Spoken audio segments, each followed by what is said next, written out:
Part 4 of this 6-part series on the Naude Pass covers the section from the main view site at the 18th kilometer down the eastern escarpment to the 22-kilometer point. If you intend driving this pass, it's important to watch the first 3 sections first, which include the Google Earth orientation clips as well as important safety, tourism and historical information. This section of the pass is probably the most impressive from a scenic point of view.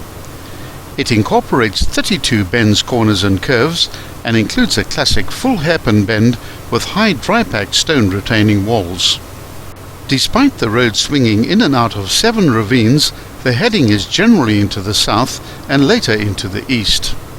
The hairpin bend comes up at the 18.8 kilometer point and swings through a full 180 degrees. Be aware here of vehicles that could be crossing over to the wrong side of the road. There's more than enough space here for several vehicles, and this is an excellent spot to park off for a while and take in the incredible scenery. Make a note of this point, as it's probably the most scenic viewpoint on the entire pass. The drop-offs to the left are sheer and completely unguarded, so make sure that you keep your eyes on the road. The gradients along this section are well engineered, with the steepness seldom exceeding 1 in 10.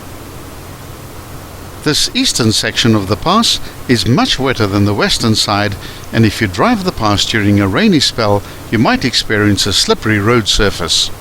This will be greatly aggravated if there's snow or ice on the road. Along this section, there are a number of stream crossings, but most of them are of a fairly minor nature and should present no problems to the average vehicle. The signage at various points along the pass have created a lot of confusion and some heated debate. Right at the western start, there's a sign stating that the Naude's neck is 1,920 meters. This altitude is considerably lower than the actual altitude where the sign is placed, which is in fact 2,000 meters. From this information, we must assume that the sign was either put in the wrong spot or the measuring instruments used at the time were not accurate.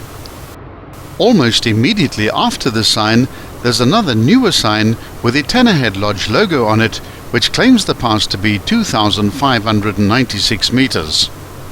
A third sign at the eastern viewpoint, where this video clip starts, claims that it's 2,500 meters. This sign is in fact correct, as the altitude at the view site is 2,500 meters, but this is not the summit point of the pass. The most correct of these signs is the second one, which has a 6-meter variance with our measurements. There are countless incorrect references in old atlases and maps showing the altitude to be much higher. All of these are incorrect, and the correct height is 2,590 meters. This measurement slots the Naude's Neck Pass in as the 4th highest pass in South Africa. As can be seen in the video clip, from the view site at the 2,500 meter point, a track leads off in a northwesterly direction towards the mysterious and unusual Tennerhead Lodge, reputed to be the highest dedicated guest lodge in South Africa. The lodge has a fascinating history and was built on an eco-friendly basis, utilizing mostly natural resources from the area.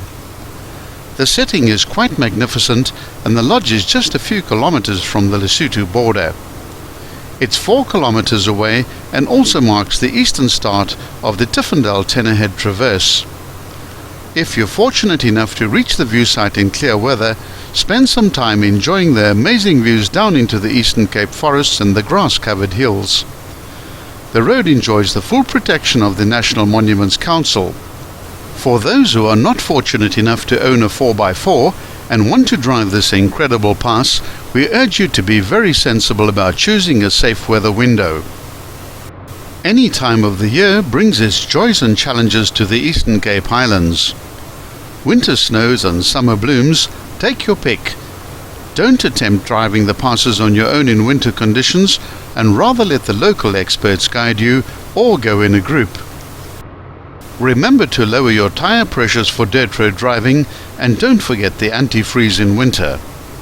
This glorious area is worth several days of your time if you have it, but even 2 to 3 days could be well worth it.